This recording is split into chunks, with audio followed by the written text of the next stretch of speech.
Okay, I've just got to get my links out, peeps. Give me a moment. Bloop,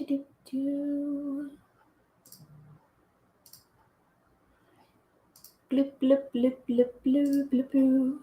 Okay. I'm going to throw that here. And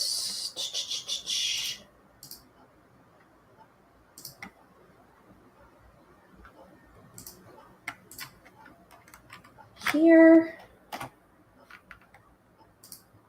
And here. I think do this. Hi, Paco. Thanks for joining me today. Hi, Rambler. Hello, everybody. Welcome, welcome, welcome. Hey, hi, hello. Hope everyone's been doing great. I'm doing really good. So fun thing, guys, I'm by myself this entire weekend up until sometime tomorrow because my husband is out for a bachelor party this entire weekend. So I've had the whole house to myself. It's just been me and my puppy Oscar, and we've been just vibing, having a good time. So I'm really happy.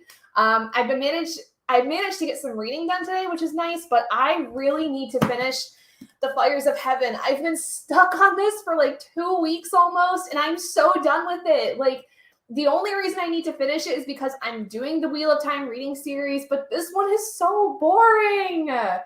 Don't you just hate with like a really long series where you get so many books into the series and then you get to those ones that have like massive middle book syndrome? This one is middle book syndrome. This is book 5 in the series, and this is so boring. Like, there's not a lot that happens. Like, some things happen, some things are revealed, but everything is leading up to like this other like thing basically that like I'm waiting to see happen. And so it's just, it's so frustrating. But I want to finish that today if I can. I have like 110 pages left, so we'll see how that goes with sprints. But so yeah, we'll get started with our first sprint here at about 10 after. Just give everybody a chance to come hang out and say hello. What are you guys going to be working on today? We're going to be going, for those of you that might be coming in, that might be new, because I know I posted my link to some places I don't normally do. We go from 8 p.m. Eastern Standard Time to midnight. So it's 8 p.m. just after for me. I go till midnight. Ooh, Iron Widow. Oh my gosh. That is one of my more anticipated reads for this year. I don't have a copy of it though. And I really, wait, do I have it on Kindle? Hold please. I have to check this because I can't remember now if I do have it on my, no, I have a different author that has the same last name, but completely different person. I have a book by them. No, but I've heard nothing but good things. And I follow Jiren on TikTok, and she's so funny. I love her stuff. Hi, welcome. It's been so long since I've seen you. How are you today? Got yours on Kindle from the library? Okay, yeah. I had a ton of books I borrowed that were physical from the library at the beginning, like the end of April going into May. And I had to return them yesterday because I haven't had the time to read them because I've been, like I said, stuck on this for like 2 weeks. This is like my third read for this month, and I've been stuck on this for 2 weeks. So, yay. Ooh, Hotel Magnifique. I have not heard of that. Wait, were you reading that on your sprints? I can't remember. Monday feels like it was forever ago, honestly. Yikes. I am doing actually pretty okay. I feel like I was just thinking about this earlier today, actually. I feel like, they, them. Good to know. Thank you. I appreciate that. I did not know that they went by they, them pronouns. Good to know. Thank you.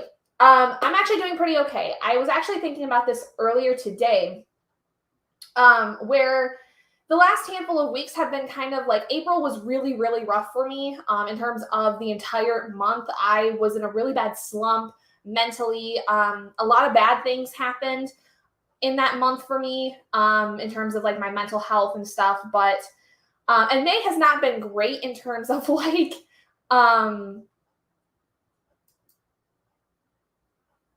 Okay, you mentioned it. That I wasn't sure if you had been reading that for your sprints or not.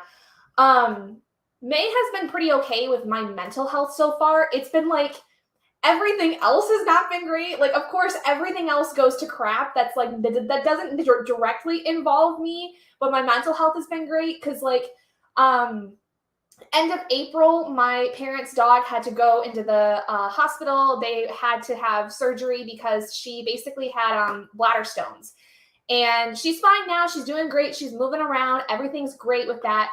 But then last weekend on Mother's Day, my mom and my dad both tested positive for COVID.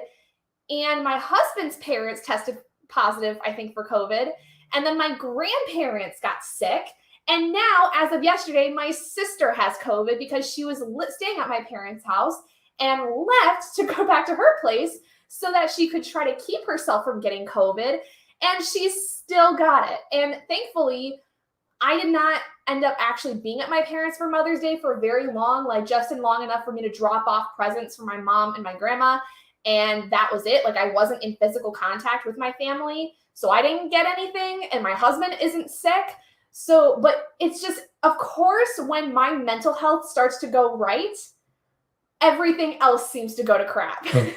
They feel like that's a big pattern for me. But otherwise, I'm doing pretty okay. Like I said, I am home by myself for this weekend because my husband is out for a bachelor party this weekend. He went up north, which is very fun. Yeah, everybody else is sick but me. So I feel very thankful for that. I do. And I work from home, so it's not like I would really have much of an opportunity to get sick unless I got sick from somebody that was like out at the grocery store. And at this point, like, honestly, I am pretty prepared for the fact that I will eventually get it because I've gone so far without getting COVID and I'm just, knock on wood, it doesn't happen. But, you know, I'm also prepared for the fact that I'm going to possibly get it at some point because I feel like everybody who's been avoiding it is just going to get it at some point.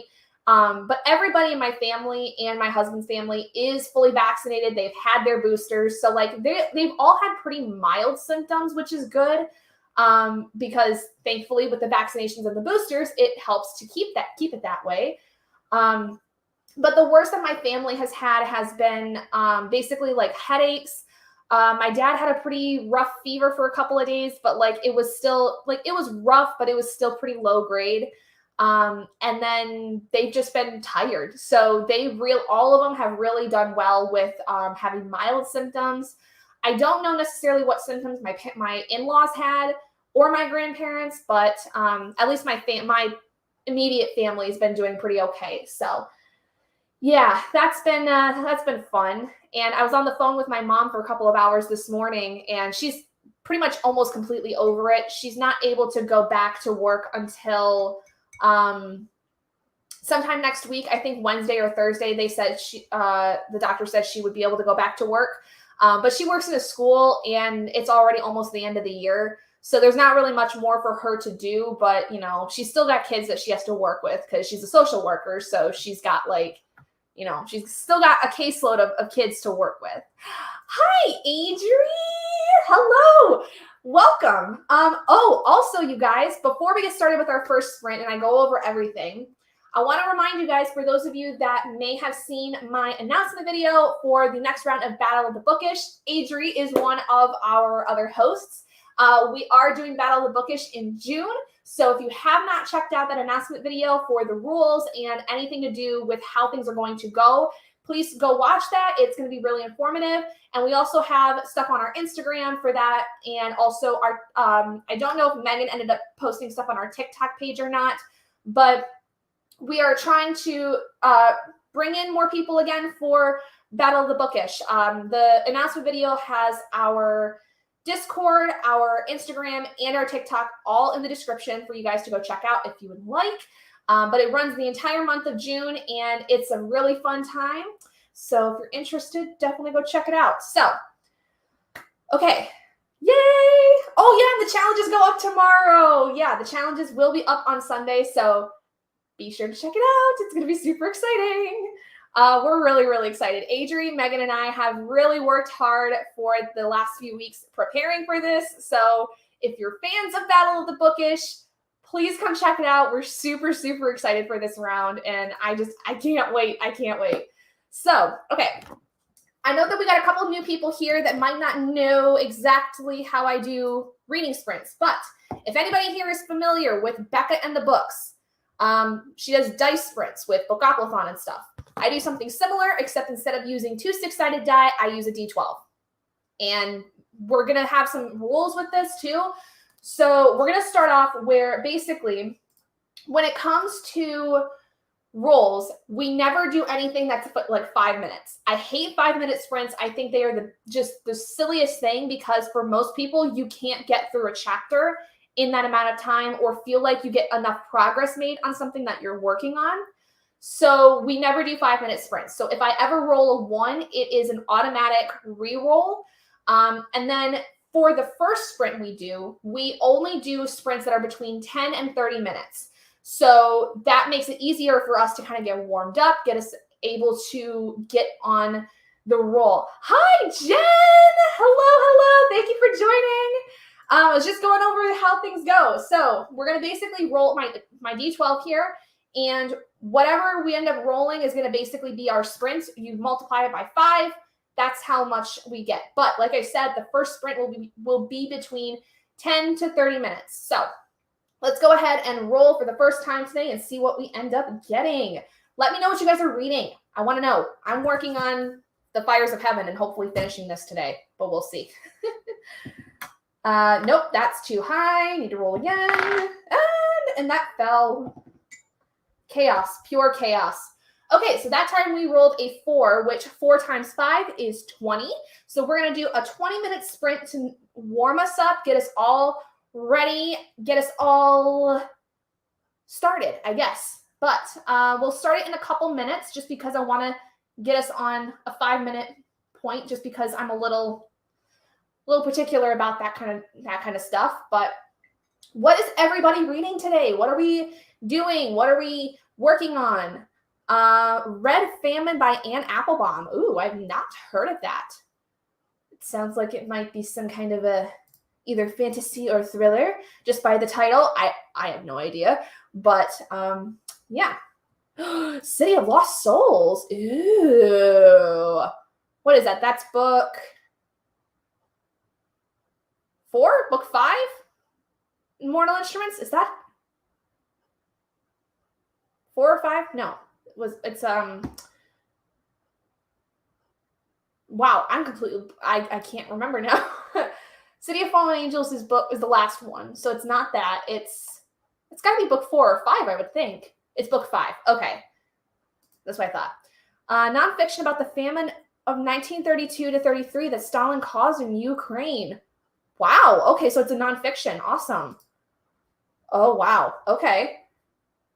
See, okay, there's a whole thing I could go on about nonfiction and like what's my issue with it, but like if it's interesting stuff like that, like just random little bits of history, like I'm all for it. Like but it's gotta be done in a way that doesn't seem super pedantic. Like that's why I like what is his name? Eric Larson.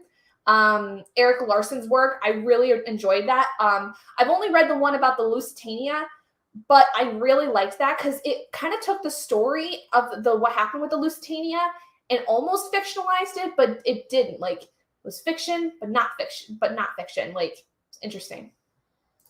Mr. Master, totally cheese, but very fun. I'm assuming it may be a smutty romance based on that title. I'm literally just judging things on titles, and I know nothing about them. But, oh, I don't know if you guys can hear him, but Oscar snoring. It's so cute. He's dreaming away. Oh, poor baby. But, yeah, so I'm working on Fires of Heaven. Oh, I need to get done with this. I really hope I can get through the last 110 pages of this today because, like, this is getting on my nerves. Okay, the title made it seem like it might be a smutty book. So, hey, I'm all for it. I enjoy it. Which, My sister's been reading a lot of smut recently, which I'm not sure I am okay with, because I'm like, simmer down, child. You are still too young to read these things. You are not allowed. Narrative nonfiction. Thank you. That's what it's called. Definitely great at it, except in the Garden of Beasts, which I didn't like. I've not heard of that one. I'm not sure what that one's about, but I will have to look it up because I like his work and I would read more of it. Okay, so we are going to do a 20-minute sprint. I've got a cute little timer here. Hold on 1 second. There we go. It's just got butterflies and it's so cute. It's very springy, almost very summery. We've had a heat wave out here this past week, and so this was very reminiscent of like the vibe of the heat wave. So how I feel about my current read, I always love reading long books, but it takes me forever. This one, it's more of like, this is middle book syndrome, way too freaking long, nothing happens, so I'm bored. It's really weird to think about family reading smut. My mother-in-law and father-in-law both read Outlander and wanted to talk all about it. Oof. Oh, big oof there. I've never read it. I've never watched the show, but I know enough about it where like, ooh, that's awkward. We'll talk about that more after the sprint, but we're going to go ahead and do 20 minutes, everybody. Go ahead and get your books and go ahead and get started. Let's go.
Sorry, folks.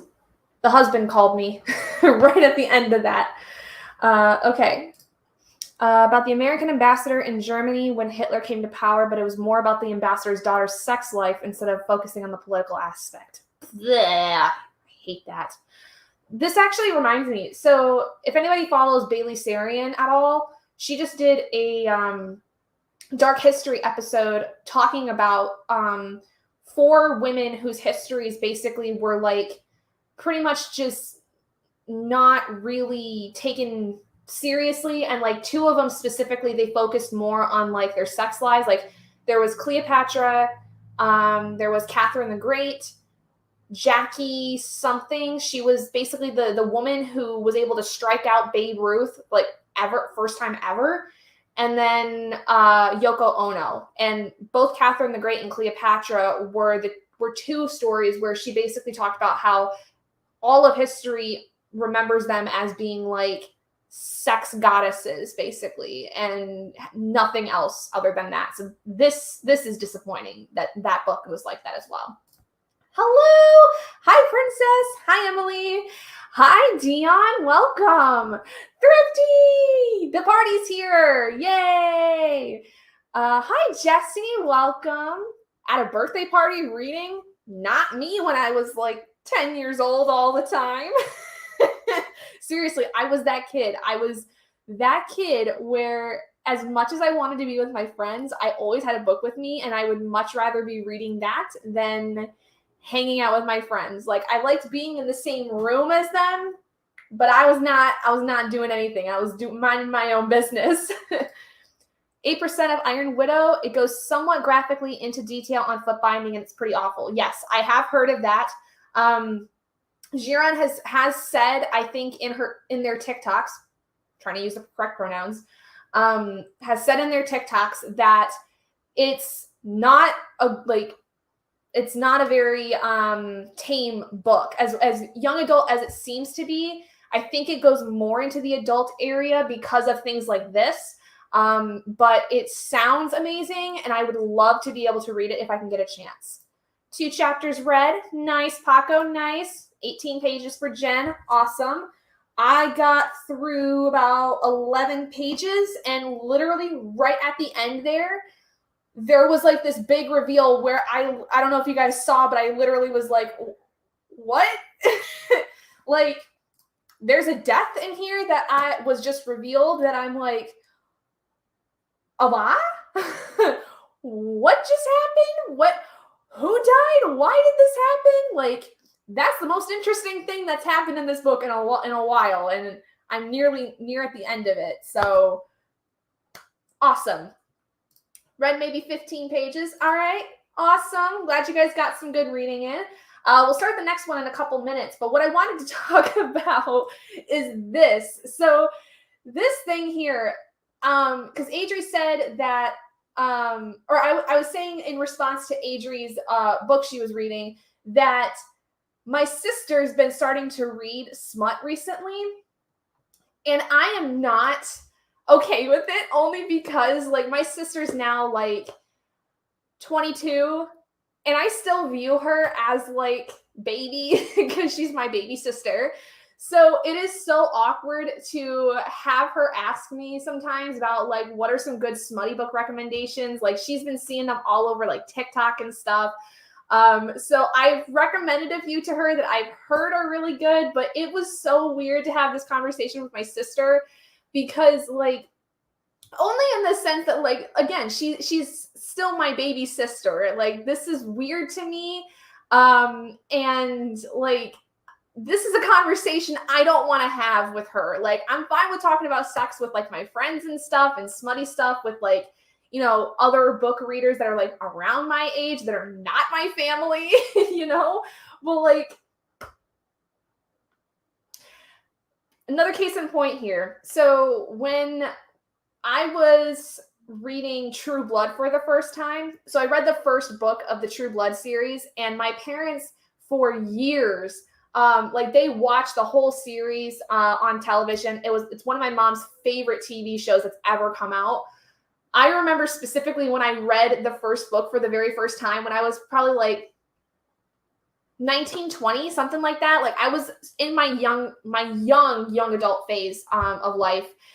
I remember how awkward it was for her to tell me about the some of the things that they would show in the TV show. And I'm like, oh, thank God I never watched this, because especially like when you're watching things with your parents that are like sex filled or whatever, it's awkward. It is so awkward. Like, what was it we were watching?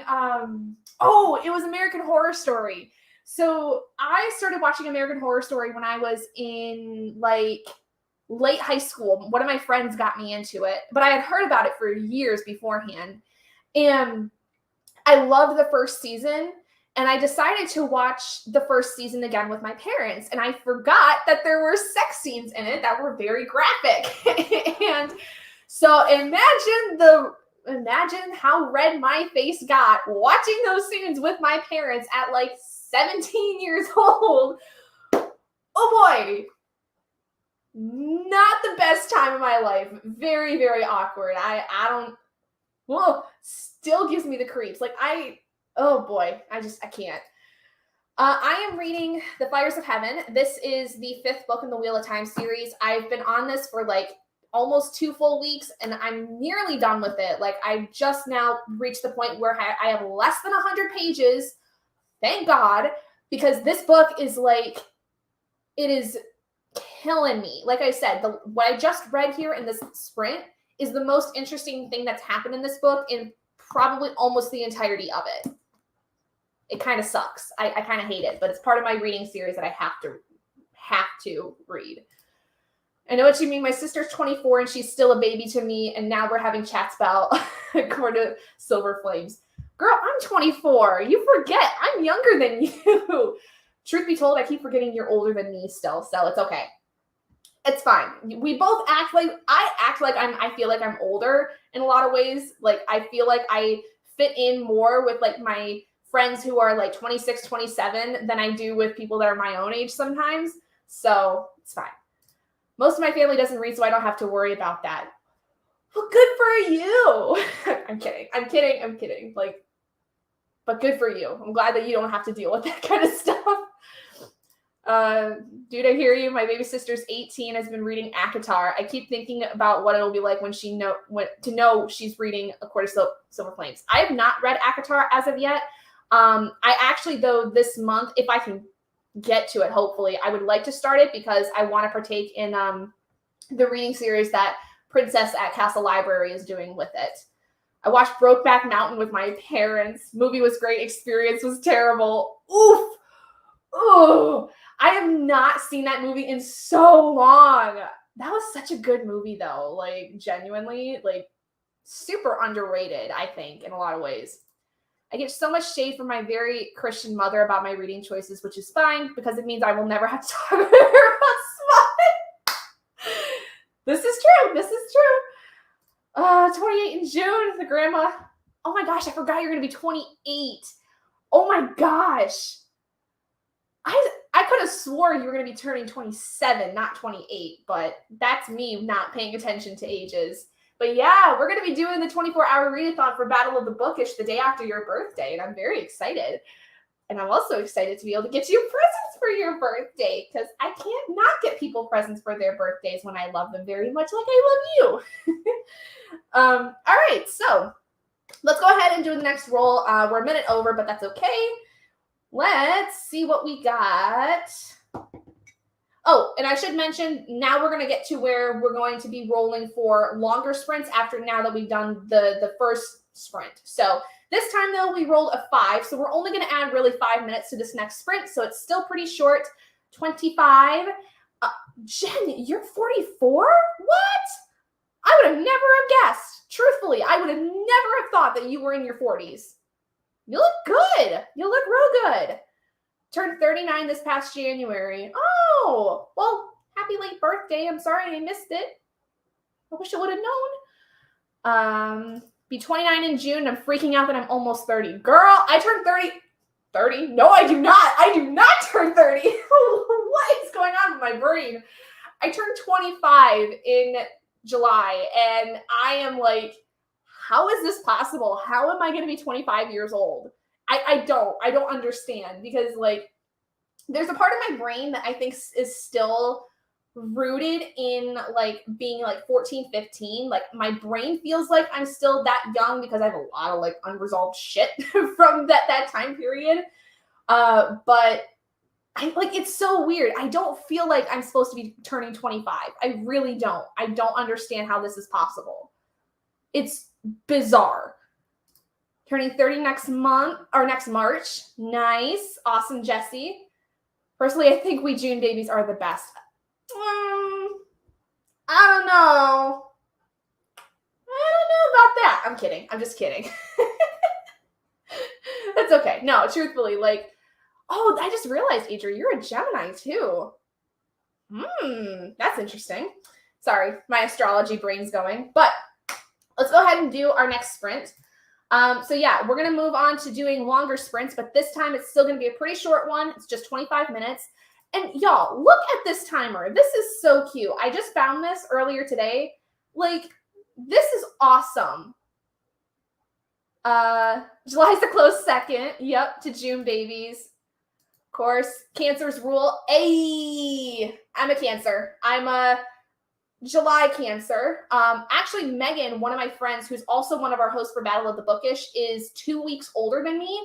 So she's like one of the June Cancers, but she's still a June baby. So it's fun times. But yeah, she's like 2 weeks older than me. We were supposed to be born around the same, around the same day. But that bitch decided to come out a little bit too early because she was just ready to be out there. My sister says I'm a Gemini to a T.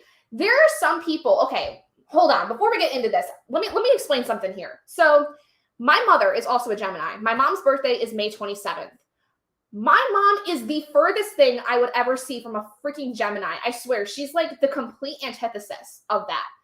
My mom acts more like a water sign than she was born under. Like, genuinely, I don't understand how she doesn't, and her chart doesn't have any water signs. I'm sorry for those of you that are not into astrology. I'm a practicing witch, if you don't know, and I specialize with researching in astrology. But both my sister and I are water signs. My sister's a Pisces. She was born in February. So it's so weird to me because my sister and I both are super, super emotional people. And my mother is also very emotional, but she has like almost no water in any of her charts. It is the weirdest freaking thing. I think she was supposed to be born under the Cancer sign. I would be willing to bet. And she may have come a little too early because that woman does not act like a Gemini at all. I don't understand. Love water signs. Yes. Water signs are the best. June Cancer. Nice. Yes. I actually do share a birthday with Adri's husband, George. And it's super easy for us to remember each other's birthdays. So I always make sure to send like a little happy birthday message. But yeah, July 8th, that's me. Pisces, nice. Love it. Love to see it. Don't know enough about the signs to know anything about how I act. So, okay, Gemini people. Here, hold on. We're just gonna bring this up because I want to delve into this since we're talking about it. So, Gemini people tend to be the common misconception is that they're always very two-faced people. They have very two distinct personalities because Gemini involves the twins, right? So you have two different ideas. The thing with that though is that they're also an air sign, which basically can mean that they have a very different way of manifesting emotions than other people. And to be fair, your sun sign, which is typically like the zodiac you're born under, it can also be influenced by various things. You are also influenced by things like what moon you're born under, what your ascendant sign is, what planets were in alignment basically when you were born. So while you definitely can attribute a lot of your personality in some ways to your sun sign, there is a lot more that goes into it based on the types of planets that you have, because your planets can a lot of times rule the way that you handle certain situations, the way you handle certain things. So Adri, my love, you and I can actually, delve into this a little more. We can figure out what your moon sign, your ascendant sign is, and we can figure out some things about your personality that you might not know, because I'll be damned if I wasn't shocked at how accurate my shit was when I realized like how my planets actually have affected like the way that I interpret things. And like my anxiety is not just me being super, particular of everything. It's because I'm super emotional, because I am a natural empath. I pick up on everybody's pain. I was going to say you can act different signs within your birth chart. Yeah. So it really depends. Like you have to really look into what exactly the planets were in alignment with when you were born, because it does affect your overall. It is very common for instance, us fellow Cancers, right? It is very common for us to be very emotional people. We are the most emotional of the water signs, but that can be determined also in terms of where your Mars planet is, which is your communication. How do you communicate with people? Do you tend to be a little bit more combative still? Especially you're in a fire sign with your Mars, it all can depend on when and where you were born, basically, in terms of the planets, and also in a lot of ways too, your environment. I'm not going to say that your environment doesn't also affect your the way you are, because it does. It's very much nature and nurture in terms of people and their personalities. I'm very much a believer in that, and the environment in which you grow up with your family, how that does affect you, because there are plenty of people who fall under a certain sign that have massive amounts of familial abuse that plays more into effect than their zodiac. But a good idea, a good basis to start off with learning about yourself, is to look at your star signs and your sun signs, because it can help understand a little bit more about you and kind of like the things you didn't think about in terms of how you react to things, if that makes sense. Fascinating that our chart has no water, but that you see water vibes. I'm telling you, it's the weirdest freaking thing, I swear. Because like my mom would say to you that she thinks that she's very two-faced, but I have never in my entire life seen her as that.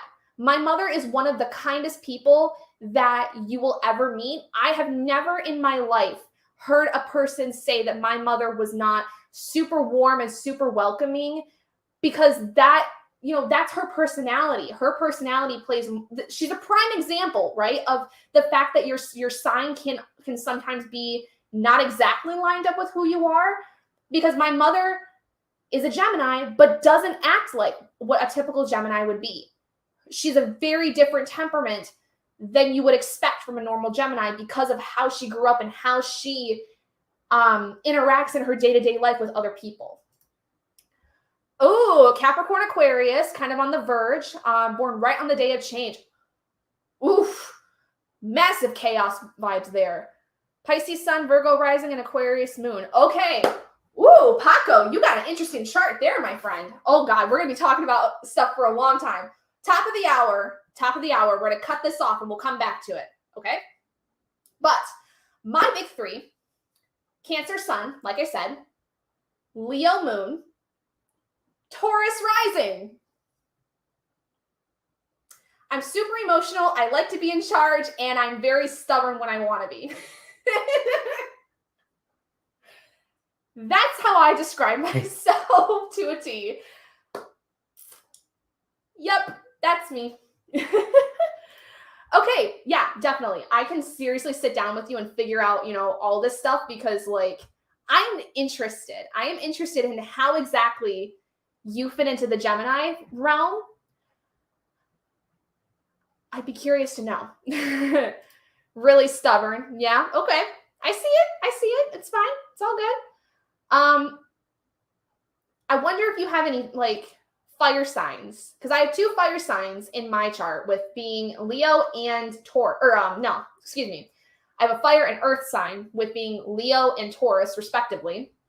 So I'm curious to see if you have either any earth signs or fire signs in your chart to make you seem more stubborn. When and where you're born are definitely factors. Yes, it all plays in. It all plays in. Really loud and upfront personality. Yeah, you probably have some fire and earth signs somewhere in that chart. Typically people who are very, I wouldn't say necessarily confrontational, but like you said, loud and upfront, they tend to have more And I say tend to because it's not always the case, but they tend to be more upfront if they have fire and earth in their charts. Absolutely see the Leo vibes. I was speculating that was your sign when you said July. Yeah, see, and like, I'm a very take charge person. I do like to be in charge of things, which is where the Leo part comes in for me. But I have a tendency to take complete control because part of the anxiety I suffer is the need for constant control. It's kind of one of those things where like I get very anxious when I don't have control over things. So imagine how I must be feeling with my entire family having COVID and not being able to like help any of them. It freaking sucks. So I say I'm emotionally controlling weirdo. Emotionally controlling others, like you try to I wouldn't say necessarily you try to control others, but like I'm curious to know what you mean by that. Like how are you emotionally controlling? How do you view that? Do you view that as like it's a narcissistic thing, or do you view it as you can manipulate other people's emotions in a sense where you can make them feel better? Because I think that those are two very different things. Okay, folks, we will continue this conversation if you guys would like to after this next sprint. We got to take a break from this stuff.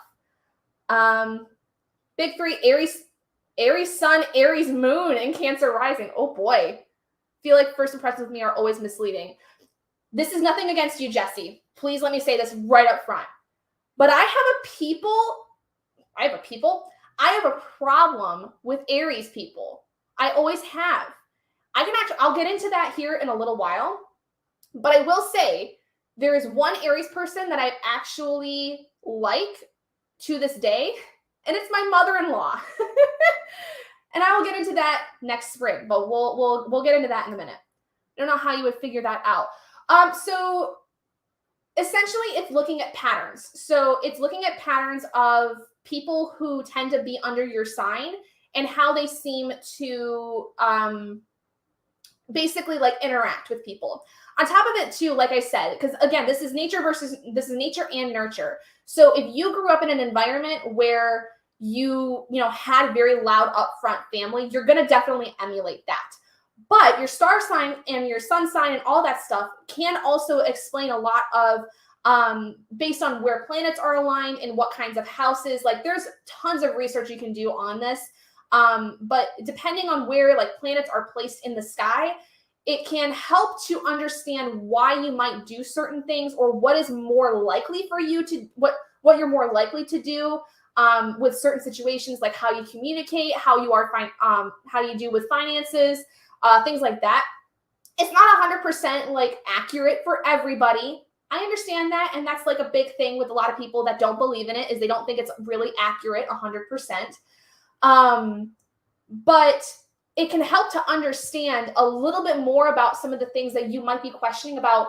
If you can't pinpoint it to other things, like how your parents handled their finances and what they taught you, if you have a certain idea about something that you're like, I don't know where I must get this from, usually you can pinpoint it to how exactly like what you were born under. So it's kind of one of those things where like you can kind of take it or leave it, really. Like you really can take the astrology or leave it. But I have had a lot of experiences in my life growing up that I believe astrology does play into people's personalities very, very accurately. But it's not for everybody. It's not for everyone. And that's totally okay. We can have differing opinions on that. And there's all kinds of research you can find on it, truthfully, if you're really curious. Like I won't delve into like how we can find it out for everybody, because I am honestly in the process of still researching it myself. I'm still practicing and learning and things of that nature. But I know enough that I can give you kind of some of the basics, not controlling people. Okay, so like you're just really good at being able to maybe like quell people. So my misborn people, are you by chance a soother? That's kind of the idea I would go for, was like you're a soother maybe.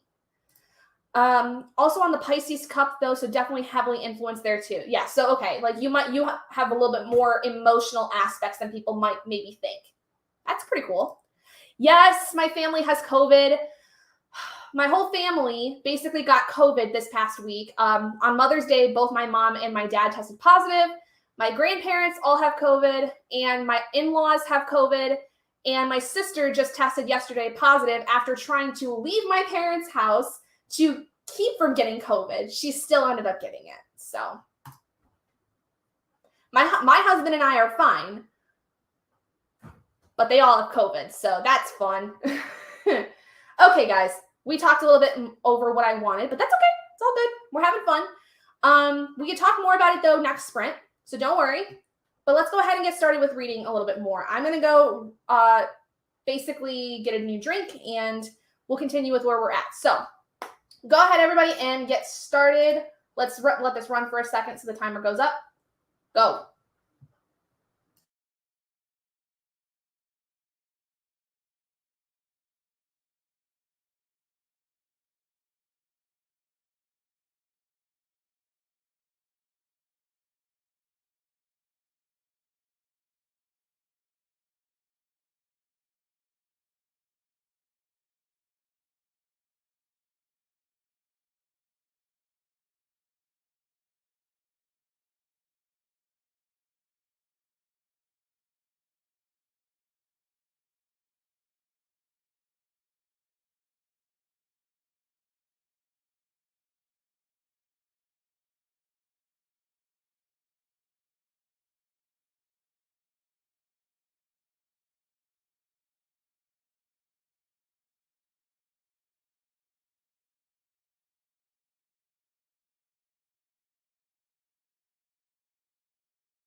Okay, guys, it's 25 minutes. I got through the rest of the chapter I was on, and then took Oscar outside, and then scrolled through TikTok because I wasn't going to basically be able to have a decent break in the next chapter for some time. So I figured I'd wait till the next sprint. I realized I missed a couple comments from that last sprint. Upon some Googling, it would seem I'm a Gemini sun, Sagittarius, rising, Cancer, moon.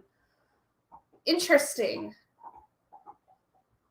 You have 3 different types of signs in there.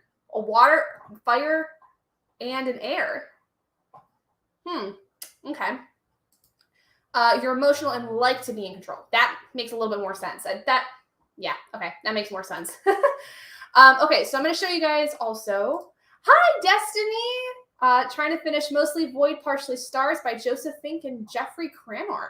Fun. Decided to come upstairs and get into bed, so now I'm reading fanfic. Fun! Yeah, you've been reading a lot of the Marvel fanfic recently, which I'm like, with my Loki shirt on, I'm kind of thinking I might want to try to find some, because your girl is nothing if not a little thirsty for some Loki. Just gonna say. Which is really funny because one of the deities I work with is Loki, the Norse god. And when I say I'm thirsty for Loki, I'm talking Tom Hiddleston Loki more specifically. Like, he is bae, for sure. Like, anything Tom Hiddleston does, I'm going to love. So, he's just my fave. So I'm going to show you guys real quick this website that I use. Now, again, this is like for people who are interested in it. This is where I learned, I got my chart for free for a birth chart. So it is Cafe Astrology. It's free to do this. They do a free report. You can make an account to save it if you would like, but you don't have to. And basically you go through and you list your name, your gender, whatever. Like, that's just like for if you want to have your account made for it, basically. But then you put in if you know it, obviously your birthday, but then if you know these 2 things, they're super, super helpful. The time you were born and the placement, like where you were born. So for instance, I'll show you guys how it looks. So you put your name here, pronouns if you want to use that, your birthday. So for me, it would be July 8th, 1997. And then you enter the time of birth using your local time. So like whatever time it was you were born, that's when you were born. For me, I was born at 1:52 in the morning. And I know this because my parents had this like document thing in the hallway of my childhood home for years that basically had all of the information. It wasn't like my birth certificate. Ow, I just bit my tongue. It wasn't my birth certificate or anything, but it was a document that basically had like a bunch of information about like the day I was born, like the day that it, the time, the things like people's famous birthdays on there, stuff like that. But 1:52 in the morning, and I was born in Grand Blanc, Michigan. And if you type it in, if you type in the city, it'll come up with a list of them. So you click whichever one it is for you, and it comes up with the coordinates. The coordinates are what are the most important thing, because based on where you are at a particular time, it's going to show it's basically going to pull the information of what the sky was at that time, which is how you're going to know what your planets are. So it's super easy. And then you just click submit, and I'll out myself for you guys. And it just gives you like a whole introduction. This is my chart. Wait, that's not right. Oh, that's not me. This is all information. I was like, that's not mine. Give me 1 second. Wait, that's weird. Why is it like, oh, it says it's June 6th. Hold on. There we go. I was like, why is it not showing the correct thing? Oh, I need the city still. Look at me not even paying attention to little stuff like that. Okay, here we go. Okay, so here we go. This is my chart. So you can see my sun, Cancer, that's based on the month I was born in, or like the week I was born in, basically. Your ascendant sign, so let me go through like a few things. So first of all, also, if you hear grinding, it is Oscar chewing on his bone. I apologize. Baba, can you take that somewhere else, please? Like not right there. So your sun sign typically is what your outward personality is. So if you are like me, you show your emotions very easily on the outside. So people typically see me as a very soft, emotional person. Your moon sign is very much like your innermost world, how you kind of perceive yourself. So mine's a Leo. So typically Leo moons are people who are very like take charge people. They view themselves as very independent, very headstrong in a lot of ways. And then your ascendant sign is kind of what you want people to believe you as, what you kind of put out intentionally, but people might not really see that.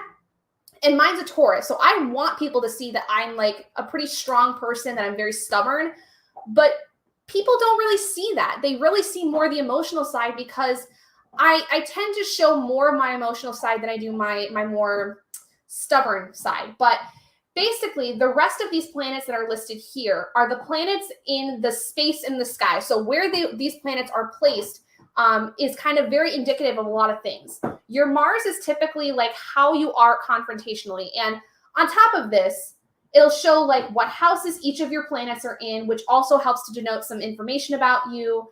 And then these are specifically your houses and what signs are in your house. Like there's a lot of information here that like it's hard to figure out when you're new to this. But what's really awesome is this website not only shows everything that you need to know, but it actually goes into like specifically the sun in Cancer. People who typically have suns in Cancer have strong survival instincts. They are protective of those they care about and of themselves too. Very accurate to me. I am very much a mother bear in a lot of ways. Often quite reticent about sharing their inner selves to the rest of the world and are often caught up in reminiscence. Also, what I tend to do, I was just saying earlier how I feel like my brain is still stuck in that very early high school era. Cancers have a reputation for moodiness, although this trait is most evident when the moon is in Cancer. Cancers need roots. They resist change to an extent and concern themselves about being secure and safe in most everything they do. This is cafeastrology.com. It's Afro. I will...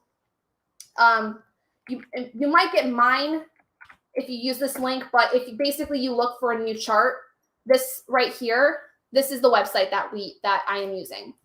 But basically it goes through kind of a very long-winded idea, but then it also has like a very short description of basically what you see up here. So this is very helpful to like help you at least understand on a basic level what is very common for people that have very similar signs to you and planets placed in different areas. And if you want to know more about it, you definitely should go on and do your own research. But this is a really, really great starting point for a lot of people who are new to this.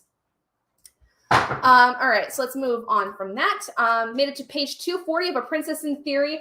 Oh, I have heard so many good things about that series by Alyssa Cole. I really would like to like get more into her. I do deity work. I actually have 3 people I work with. I don't necessarily think that any of them are my patrons as of yet. Maybe one of them is, but I work with Loki, like I said, Freya, who's the Norse goddess, and also Bastet, the Egyptian goddess. Freya and Bastet kind of work in tandem.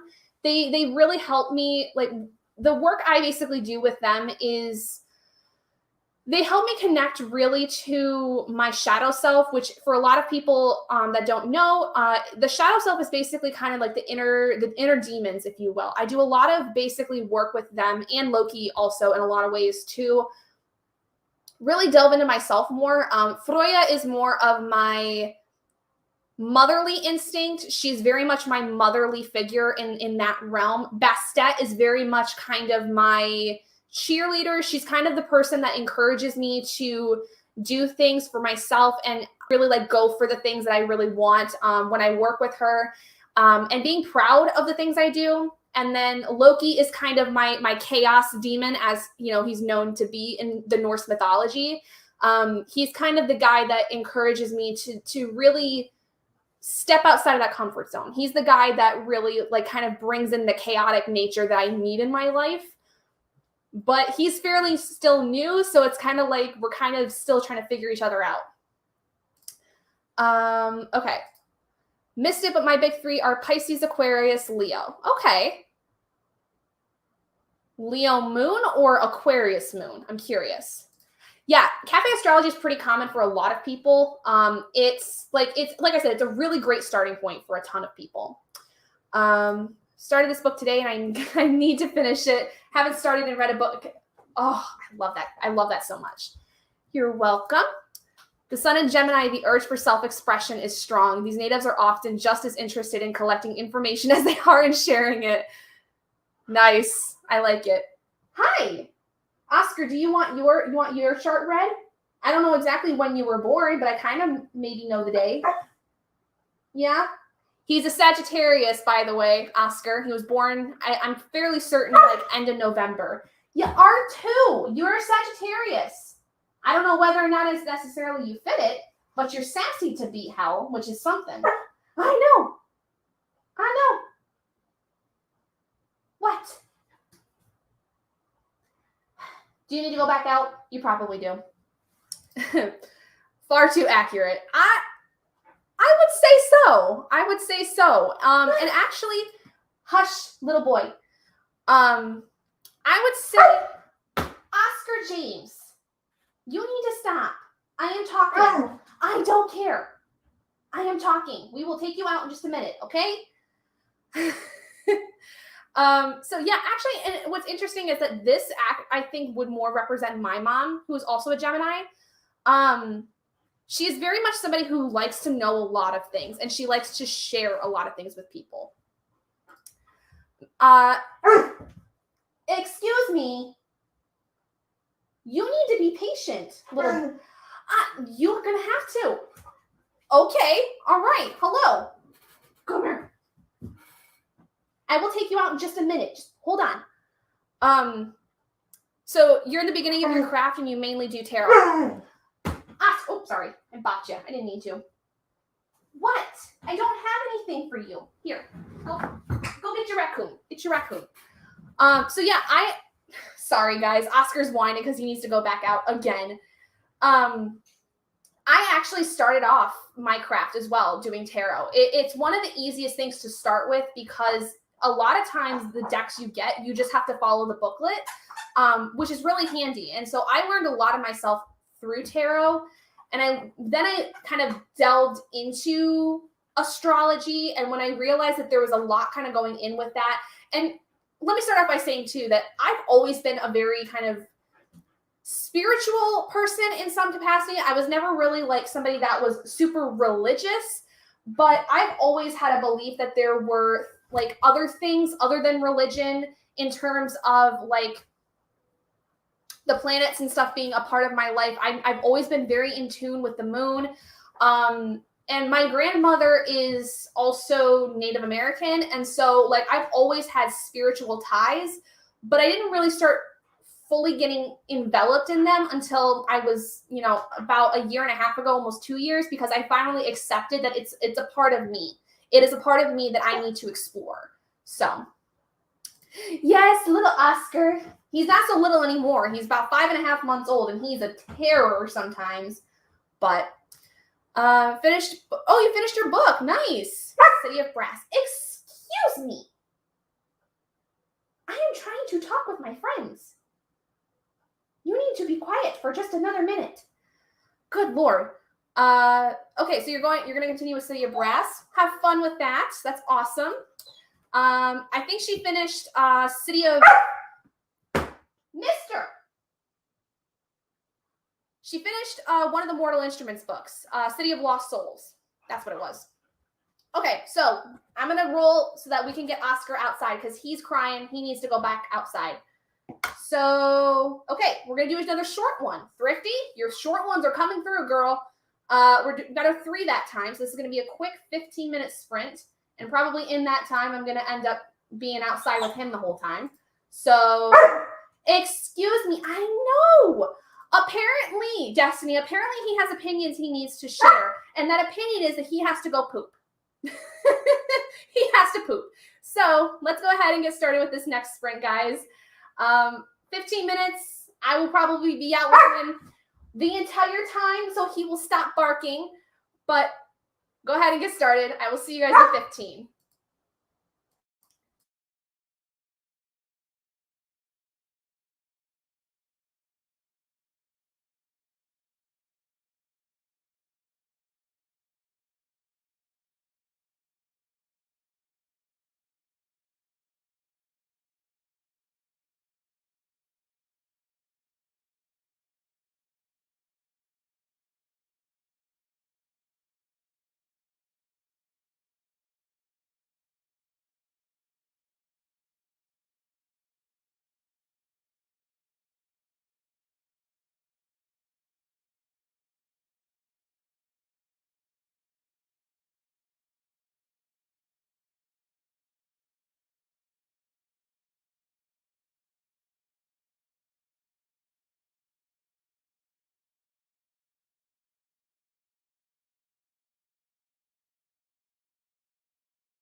right, guys. Good night, Jen. Thanks for joining us. All right, that's been 15 minutes. I realized I forgot that I was going to continue on this conversation about Aries people because of Jesse's sign. So Aries people, I tend to have like an issue with based on personal experience. I basically had a friend growing up who was an Aries, and this was nothing that I really understood until much later on in life. But basically, she was a really awful person to me, treated me like garbage.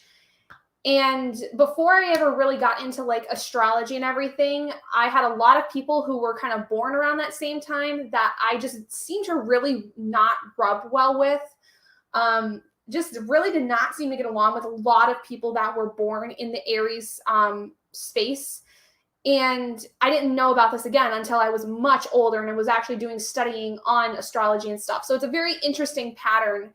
But the one exception, or two exceptions to that, one is one of my cousins, but she's on that cusp of Aries and Taurus. So she's kind of like just a really weird like anomaly to that. But the other person is another person who's on that cusp, and that's my mother-in-law. Now, granted, my mother-in-law and I have not always had a very good relationship. The only time, like, we've only had a pretty decent relationship in the last, like, year and a half, basically since right before Robert and I got married. When he and I were first dating, I met her once. And at the time, his parents were not married. They were not even together.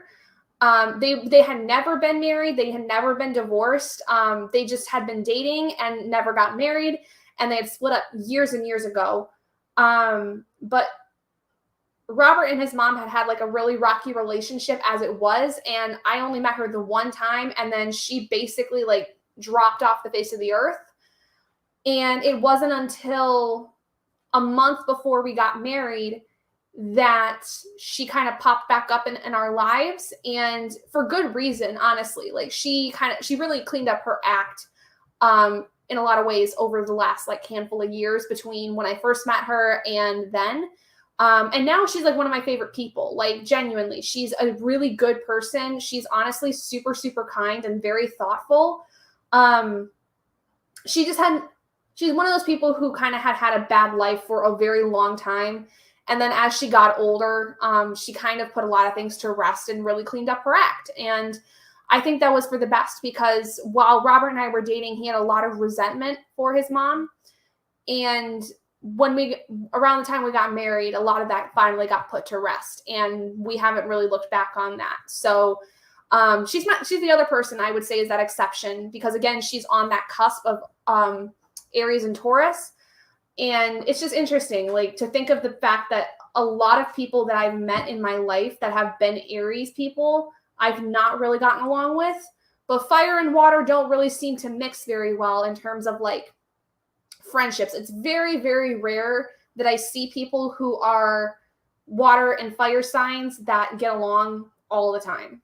It's very rare. That's just my personal experience.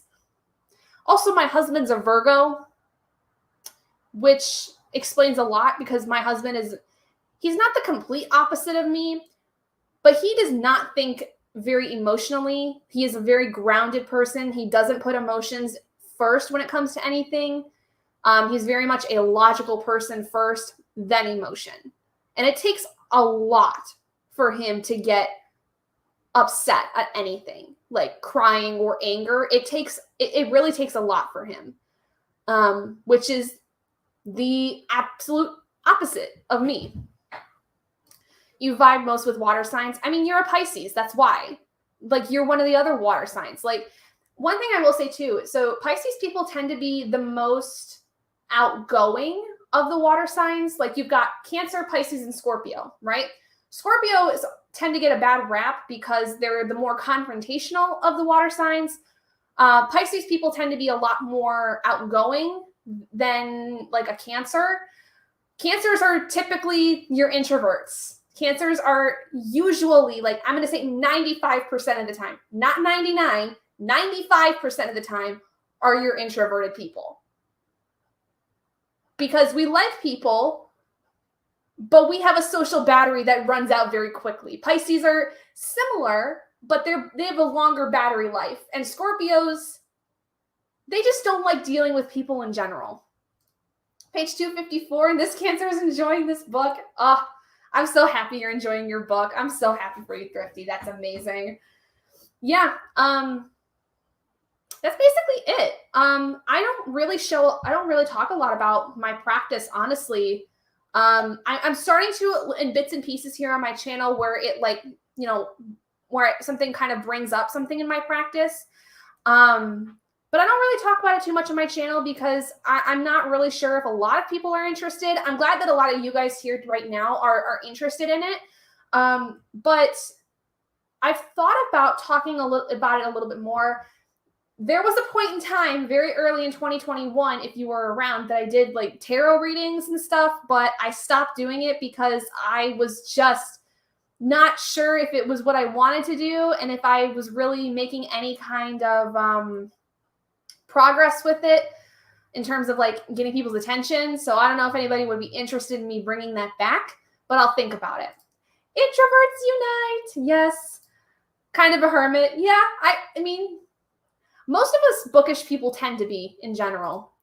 D&D session's about to start, so I have to go. Okay, bye, Adri. Thanks for coming in. I don't know how social Geminis are, but I tend to keep to myself most times.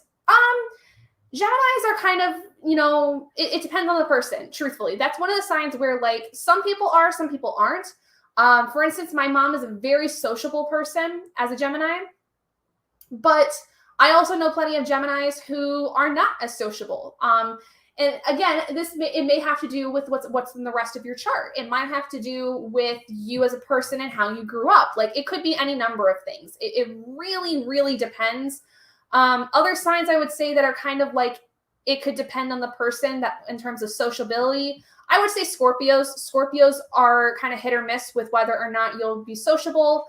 Fire signs, I would say probably Sagittarius would probably be more often the kind of either or. And then for air signs, Gemini would be one. Maybe Libra. Libras might be a little bit kind of either or. But definitely, I would say it would depend on the person in terms of whether you're sociable or not. And keep in mind, too,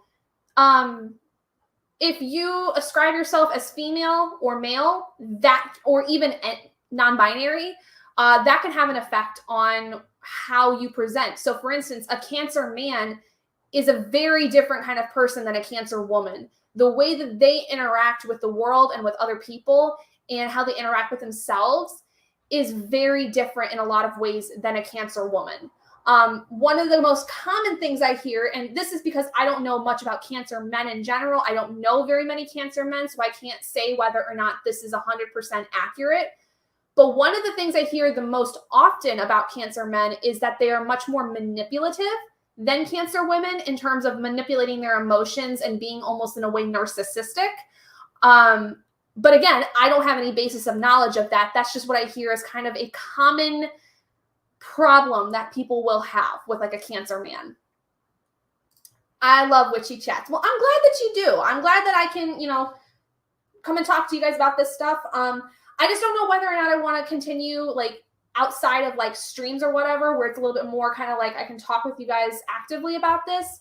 Because like I've tried to film stuff in the past that has stuff to do with like my practice and my craft and all that stuff and like what I do and doing things like the tarot readings. The tarot readings I did do are all private videos at this point because I just don't know whether or not like I want to keep them.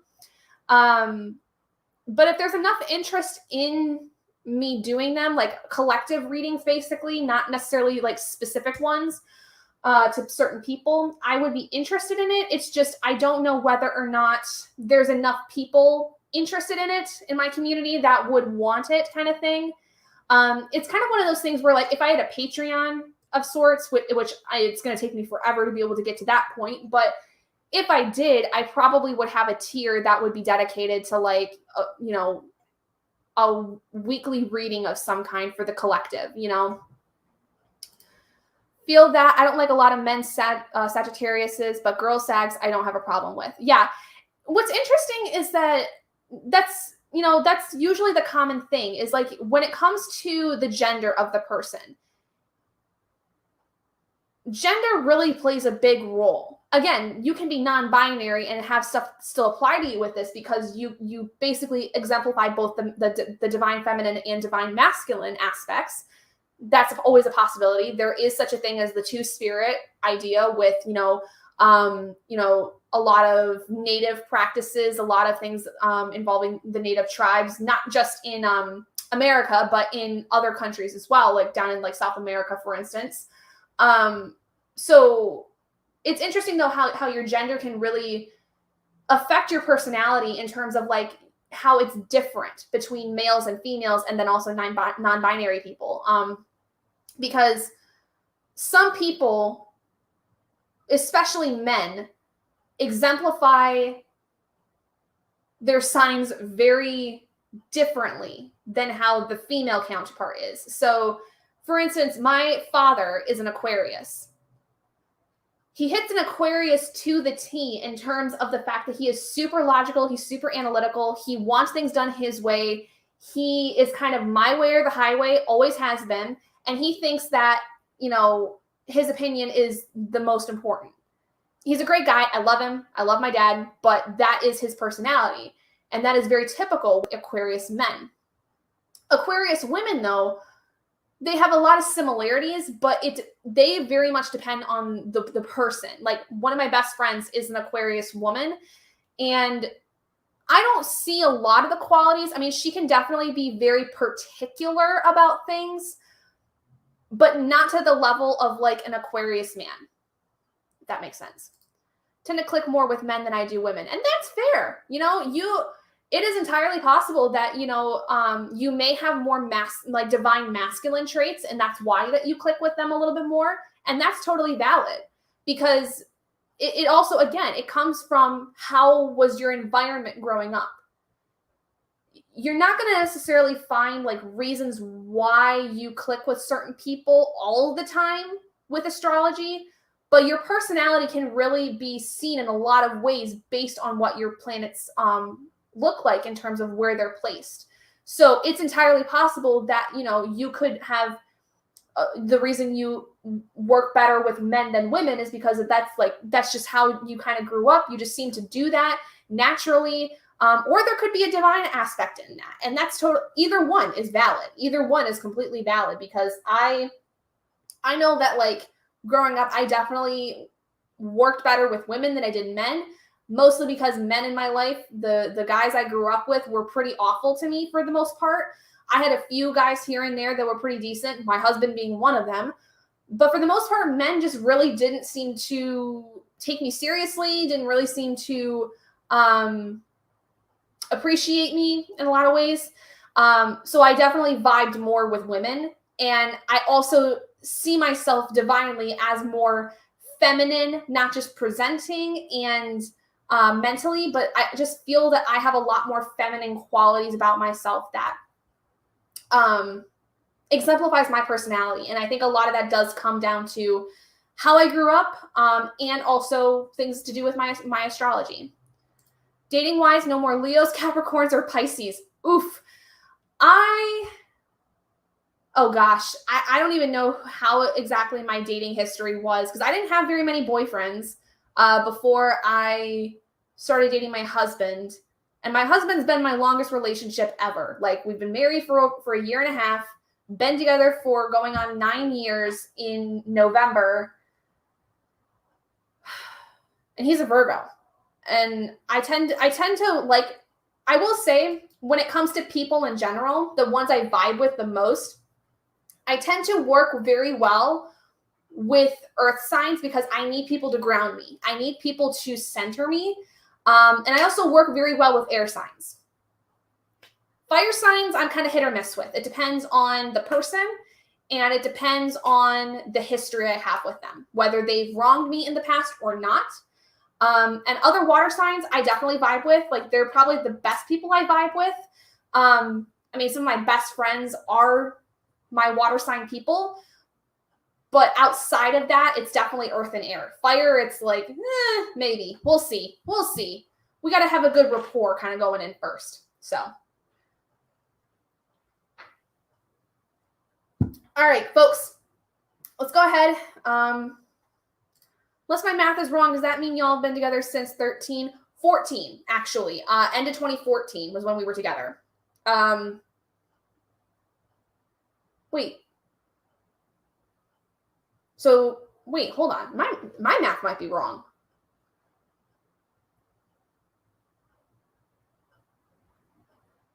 Yeah, my math is wrong. It would be going on 8 years this year. Yeah, 8 years, because it's 2022. My math was off. My apologies. But yeah, we've been together since 2014. We actually, we'll hold off on this until I get through this. But my husband and I have been together since 2014. I'm actually older than him by like a year and a couple months. Excuse me. It doesn't feel like that though, because he and I like have been friends for a long time.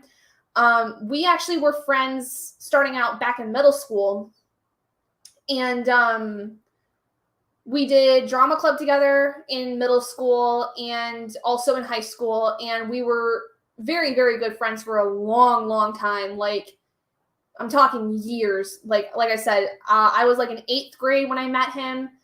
And we started dating my senior year of high school, his junior year. So we'd been friends for like going on 5 years at that point. And we had a lot of mutual friends. So we hung out like a lot together and outside of just being a part of drama club. And yeah, he actually also was the only guy that, well, I shouldn't say only guy, but he was one of the first guys that I met, well, that I kind of dated. So there's a weird story with this, but like it's one of my favorite stories to tell about how my husband and I kind of like started out in a sense, because we didn't actually start dating until a year after he tricked me on a date. But I'm gonna hold off on that until we get through this next sprint. Oh, cliffhanger! Oh my god! Yeah. Thank you. Yeah, he's my best friend. I love him so much, and I miss him. He's gone right now because he's on a bachelor party trip. So, but y'all are gonna have to wait for that story until this next sprint. So we'll start it in about 3 minutes.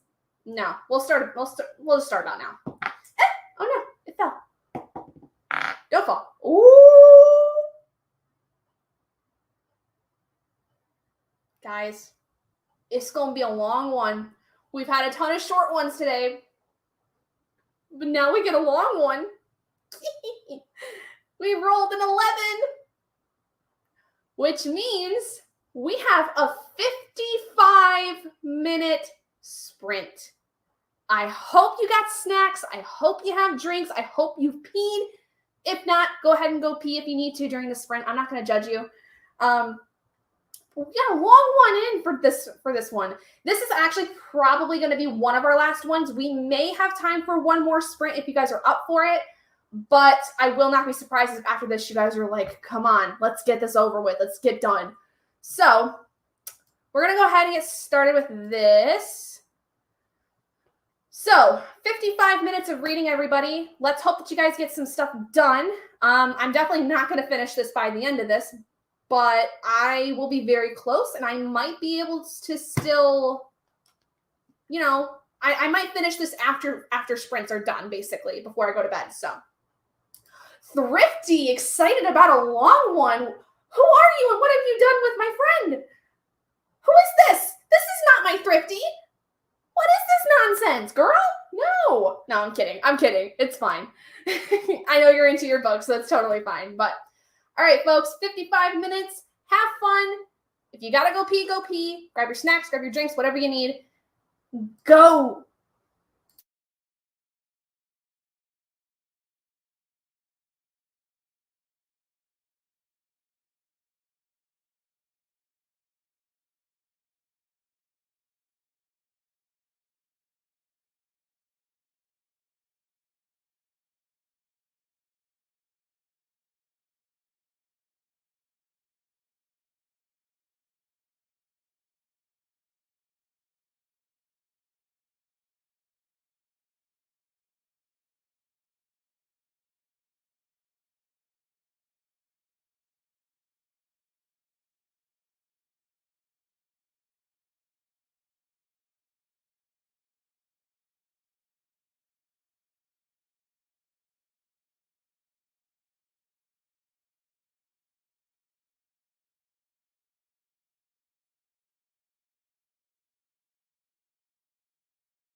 guys. Hope you're all still awake. Okay, so we may have time for one more sprint depending on how you guys are feeling, but I won't keep you in suspense any longer. I will talk about how exactly my husband tricked me into a date for our first date before we actually started dating. All right, let me set the scene for you, okay? The summer before okay, hold on. Read 3 chapters. I'll have to take a break to check out the moon in a few minutes. Ooh, good point. Okay, for my witchy people, reminder, Monday, we have a full moon. It is a blood moon, okay? And it's an eclipse. We have a lunar eclipse happening Monday, okay? Monday night. So, my witchy people, let's look at stuff that needs to be let go. Let's look at stuff that needs to be out of our lives. Bad thoughts, bad people, bad things. Let's get rid of it, right? So you guys are aware, this is a perfect time to release things that do not need to be here.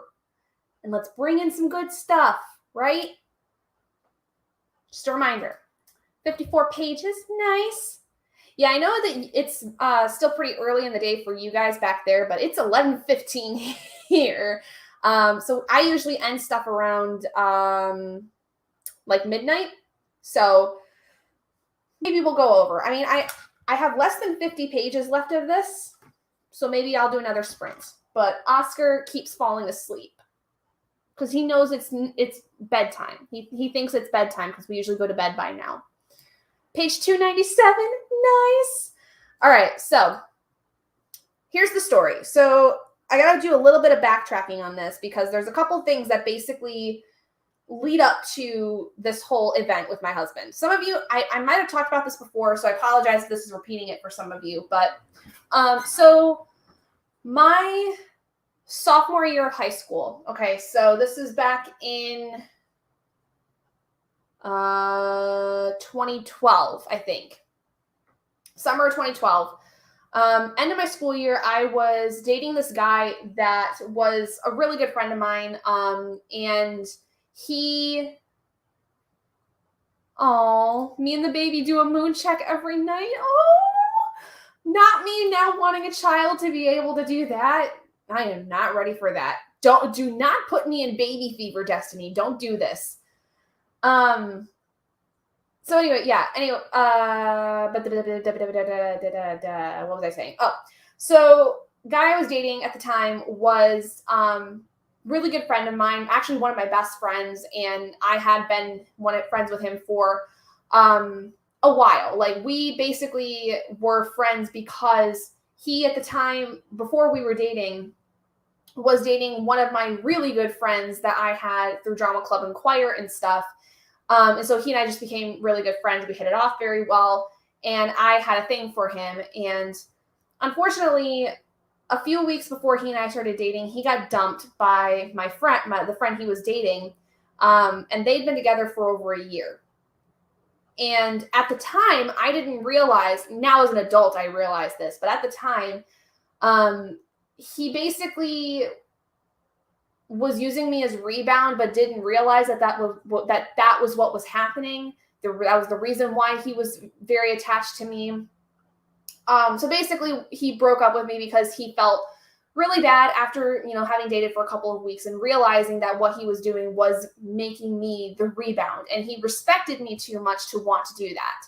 So unfortunately, though, for me, I was enamored with this guy. I, really wanted to go out with him. I really wanted to be with him because he was basically what I was looking for at the time. And so naturally at that age, you're heartbroken. You're one of your first loves, you don't expect to be heartbroken like that. So that whole summer I spent basically like depressed. I was really upset. I didn't know what to do. And then that following school year started up, and I was in my junior year of high school at the time. Robert was in his sophomore year, and he had, during the show we were doing, which was Grease at the time, told me that one of his friends was going on this date with a girl that was from another school, and he was really nervous about it. And so he had asked Robert to come with him and like figure out if he could do a double date kind of situation to ease the awkwardness. And so Robert was like, well, I don't have a girlfriend. Would you mind if I asked you to come along? Like, would you be willing to like just come on this double date with us and kind of make it easier for him? And I was like, yeah, sure. I'm totally down with that. Let's go see a movie. I have no problem whatsoever about it. Little did I know that this man tricked me. So starting off our relationship based on a lie, whatever. No, it really wasn't. Like, it was honestly, it was the way that he thought. The only way he thought that I was actually going to go on a date with him was if he did it in a way that was a double date. And it was because he was really nervous, honestly. Like, he and I talked about it like a ton since then, but basically he was way too nervous to actually ask me out. And so he thought that by asking me on a double date would make it really chill. And so it wouldn't like put too much pressure on us. And at the same time, like, it would be a good excuse to get me to go on a date with him. Because he was really nervous about it. He was really, really like, he didn't know how to handle it. So anyway, we come to the day that we're going to go see the movie, and I get to the theater, and he says that his friend and his friend's girl decided that they couldn't come for some reason. I don't remember the excuse he gave me. Like, they just couldn't come. And he's like, but I already got us tickets. So would you still want to see the movie? And I was like, yeah, sure. Why not? Sucks that they can't make it. Okay. Not understanding that this is what was happening at all. And so we get into the theater, we have our popcorn and everything. And it gets dark. So the movie's starting, and all of a sudden I feel a hand grab mine. And I panic because thinking at this point in time in my life, I was still not sure what I wanted. I wasn't sure whether or not I was ready for another relationship. I wasn't sure if I was completely over the ex that I had at the time. And I wasn't. I really wasn't. So come to the end of the movie, he's still holding my hand. He has held my hand at this point for the entire movie. And I basically go to stand up to leave the theater, and he kisses me right in the middle of the entire theater in front of a bunch of people. Awkward, because my mental state, I didn't know what to do. I was incredibly flattered that he did that he wanted to go on a date with me so badly, and that he really was trying to play up the fact that he was interested. But I was not in the right mind space at that time. I was not in the right mind to be in a relationship with somebody like that. So I had to tell him. I said, I'm sorry. I was in a relationship right before the summer started, and he broke up with me, and I'm still kind of dealing with a lot of those things. I'm just not ready for a relationship. I didn't realize that this was something that like you were trying to do. And you had no idea that this was happening at all. So how are you to know? And he took it really well. He did. He was a little upset about it. He did tell me later where he was a little upset that, it didn't work out the way he wanted, but he respected me to where he's like, I'm not going to push you into something you don't want. So fast forward then a year later, in between this time, that next May, I met a guy that I dated briefly, didn't really amount to anything. The guy I just dated for like 2 months, and then I broke up with him because he was not what I was looking for. And then that following fall, Robert and I are in another show together. We do another show together. This is my senior year, his junior year. And I get the gumption to ask him out a year after having this date with him. because at the time I realized I was like, you know what? For most of my life, I had been trying to chase the guys, and I had never really had somebody chase me. The only exception to that being Robert and the guy that I dated before him. The guy I dated before him, though, was kind of just weird. I should not really have dated him. It was kind of like a desperation kind of thing in my mind. Like, I kind of was dating him because I was desperate and I felt kind of icky, and he also scared me in some ways.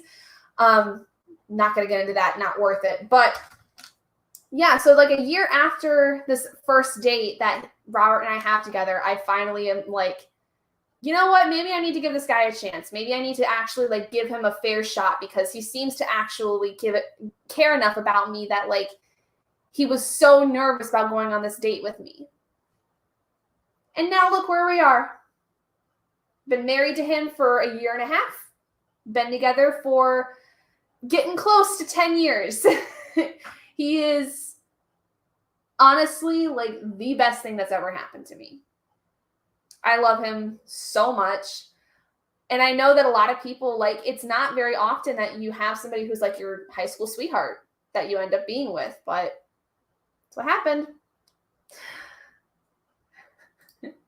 Thank you. I think, honestly, the whole tricking date story, it's my favorite thing to tell, because everyone's like, that's like such a rom-com kind of story. And I'm like, I know. I should have written a story that was based on that, but nah. I love telling it, though, because it always just makes people laugh at the fact that, like, you know, because we've been together for so long, that's how it started? Really? Like, that's what happened? Yep.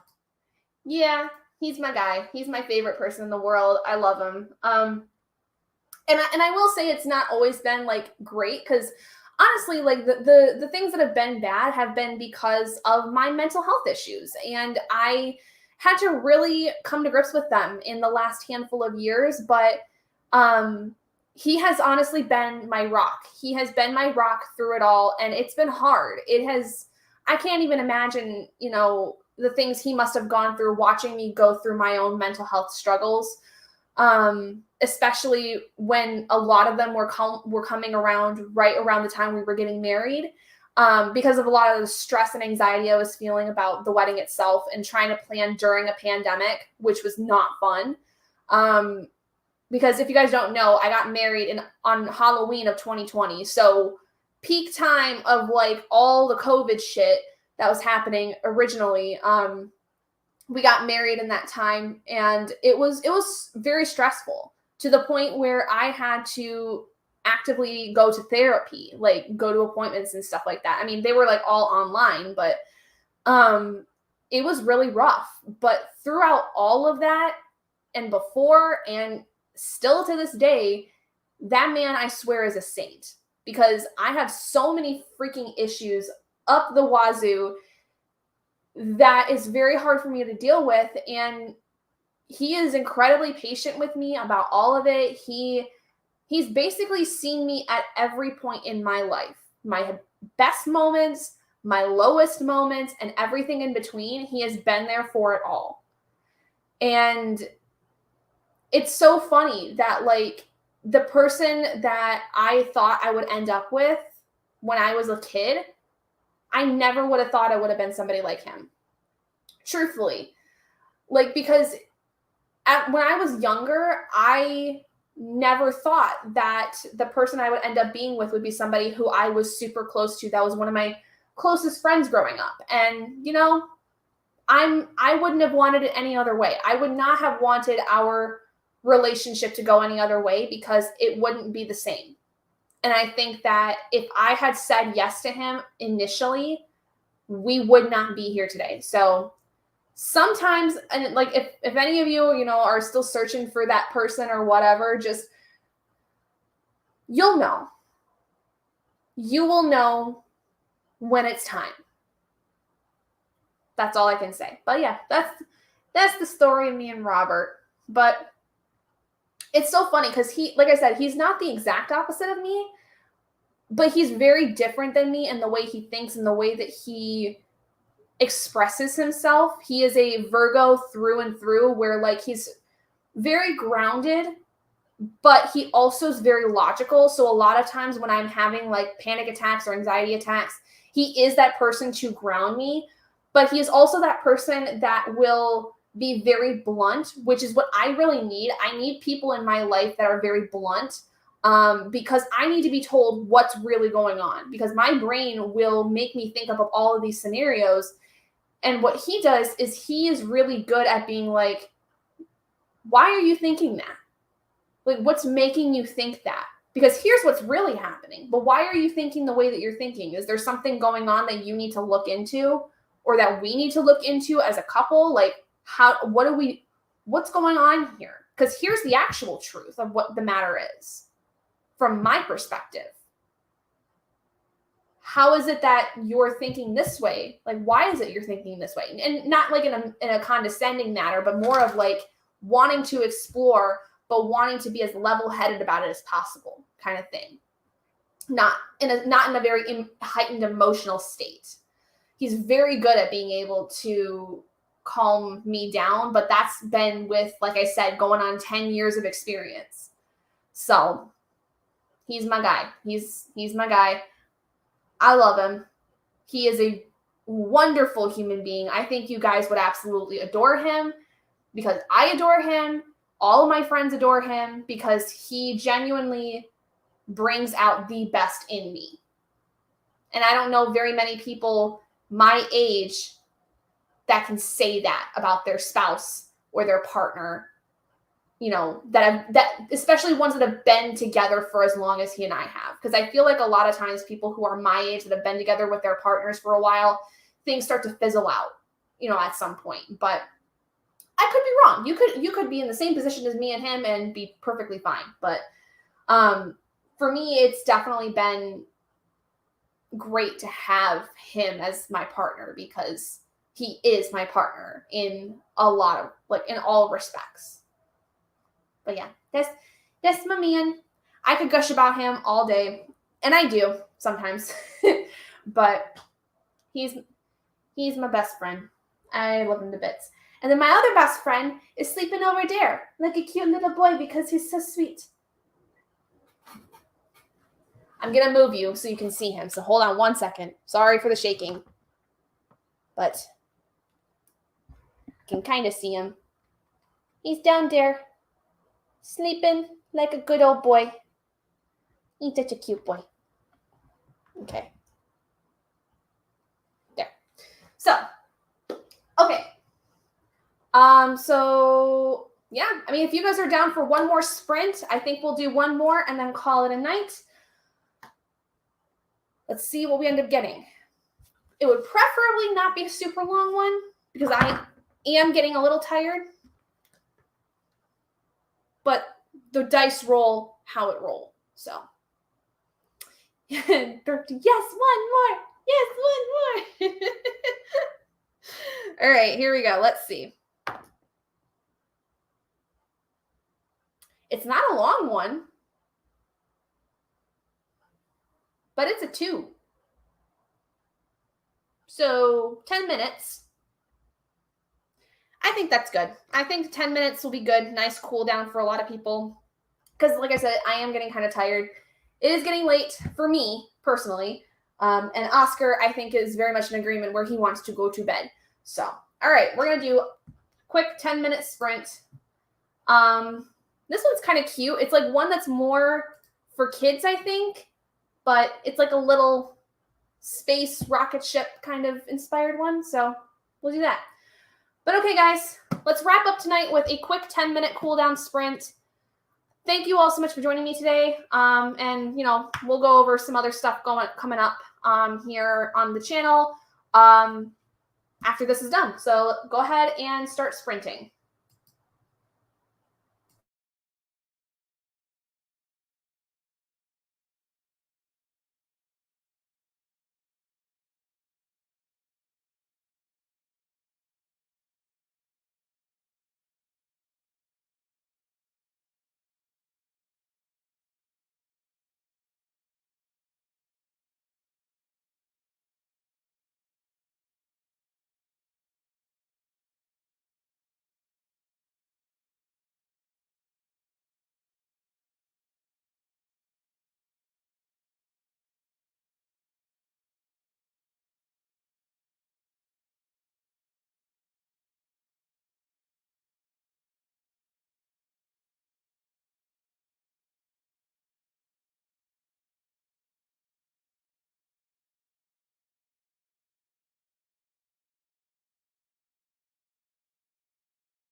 Okay, guys, that is the end of the final sprint for today.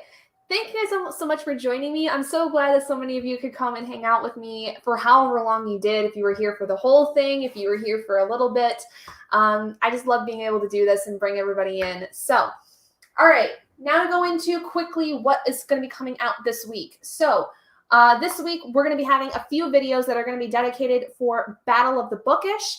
So if you're interested in joining Battle of the Bookish, like I said, go check out the announcement video I posted. The Discord, Instagram, and TikTok account are all linked in the description, and we are going to be getting stuff ready for that. So I'll have some recommendation videos coming out for each of the teams for their specific prompts, as well as a video coming out for the general prompts for that.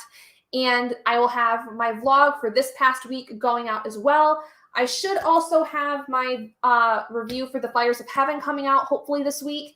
I might see if I can get it out tomorrow, so we'll see how that goes. But I would like to get this video out. So yeah, I think that's it in terms of videos coming out this week. There's going to be quite a few. So if you're interested, especially in the Battle of the Bookish ones, make sure to pay attention to those so that you can decide what teams you might want to be on. So anyway, let's see what you guys ended up doing. 305 out of 360. You're almost done.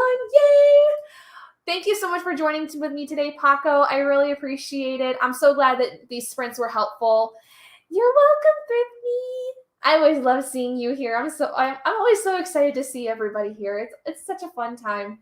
And thanks for indulging me on my whole astrology rant today. Like, I don't know, just for some reason that just seemed to be the topic at hand for me today. But yeah, so anyway, thank you all so much for joining me this evening. If you're not familiar with my typical schedule for these, I try to do these about every Saturday from 8 p.m. Eastern to midnight Eastern, with the exception being one weekend in June because I have actually 2 weekends in June. Oh no, I almost forgot. So there's going to be 2 weekends in June I'm not going to be able to do reading sprints because I got a wedding one weekend to go to and the other weekend is a birthday. So there's that. But all right, guys, I'm going to head out for the night. I'm going to go finish this and put Oscar to bed. So hope you guys have a great rest of your night or day, depending on where you are. And you have a wonderful rest of your guys' weekend. And I will see all of you guys next Saturday. Bye, everybody.